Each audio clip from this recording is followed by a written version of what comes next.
Good morning, everyone. Welcome to episode 6. I got to thinking about this, and I realized that you guys had no idea of how I could do a thing like this when I was raised in a very poor family with very little money. Well, here's the story. It's exactly how it happened. I went looking for a piece of property. We found this property. The guy who owned this property, there were only 40 acres, and there was very little on it.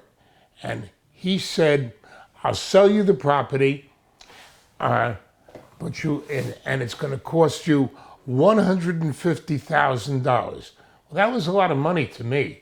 Not a lot of money today, but a lot of money to me. And I said, I haven't got $150,000. And he said, well, let's pay it off then. So I said, okay, how do we do that?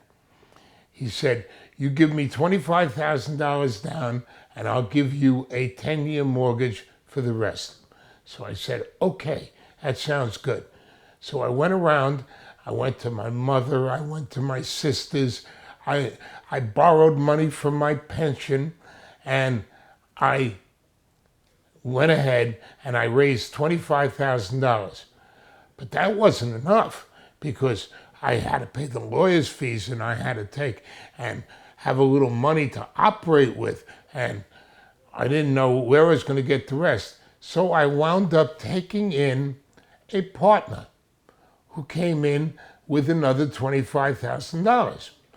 Now, this was a guy who was a very talented musician.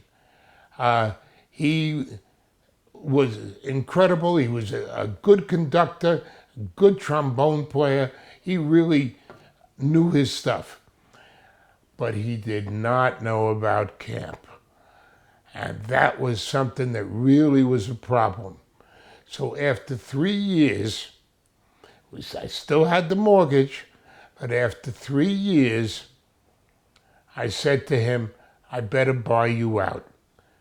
And he said, okay, and he came up with a price, and I said, okay, and I sold my house,